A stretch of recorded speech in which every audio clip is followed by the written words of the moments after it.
அரசு மருத்துவமனைகளில் போதிய டாக்டர்கள் இருக்கிறார்களா? எந்த நேரத்திற்கு சென்றாலும் சிகிச்சை பெற முடிகிறதா? சிகிச்சைக்கு தேவையான மருந்துகள் தங்கு தடையின்றி கிடைக்கிறதா என்பது குறித்து எமது செய்தியாளர் ராஜேஷ் எழுப்பிய கேள்விகளுக்கு வாணியம்பாடி பகுதி மக்கள் தெரிவித்த கருத்துக்களை பார்க்கலாம்.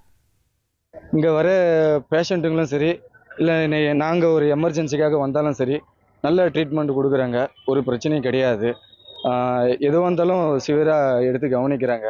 இங்கே வர செவிலியரும் சரி, டாக்டர் மருத்துவர்களும் சரி, அவங்களுடைய பீரியாரிட்டியை பொதுமக்களுக்கு நல்லா செலுத்திட்டு வராங்க. நம்மளுடைய வாணியம்பாடி அரசு மருத்துவமனையில் வந்து பார்த்திங்க அப்படின்னா, எப்போ ஒரு நோயாளிகள் வந்தாலும் சரி, அதை பார்க்குறதுக்கு இம்மிடியேட்டாக எல்லா டாக்டர்ஸுமே அவைலபிளாக இருக்கிறாங்க. ப்ரைவேட்டில் என்ன ட்ரீட்மெண்ட் கொடுப்பாங்களோ அதை விட சிறப்பான ஒரு மருத்துவம் பார்த்திங்கன்னா வாணியம்பாடி ஜிஹெச்சில் கிடச்சிக்கிட்டு இருக்குது. எனி டைம் போனாலும் டாக்டருங்க இருக்காங்க, நர்ஸுங்க இருக்காங்க, நல்லா பார்த்துக்கிறாங்க.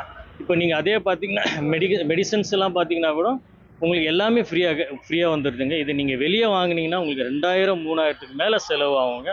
நல்ல ஒரு ட்ரீட்மெண்ட் பண்ணுறாங்க, டாக்டருங்க இருக்கிறாங்க, நர்ஸுங்க இருக்கிறாங்க. எனி டைம் 24 ஹவர்ஸ் எப்போவுமே உங்களுக்கு ட்ரீட்மெண்ட்டுக்கு ஜிஹெச் பெஸ்ட். போதிய மருத்துவர்கள் இல்லாதனால நிறைய டைம் இந்த நர்ஸுங்களும் தூய்மை பணியாளரும் மருத்துவம் பார்க்குறாங்க.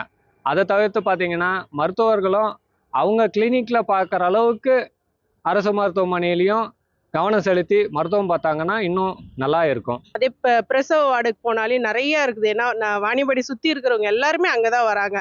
இன்னும் கொஞ்சம் டாக்டர்ஸை போடலாம். டைம் 12 o'clock முடிஞ்சிச்சுன்னா உடனே கிளம்பிடுறாங்க. அதை இன்னும் டாக்டர்ஸ் போட்டிங்கன்னா கொஞ்சம் நல்லா இருக்கும்.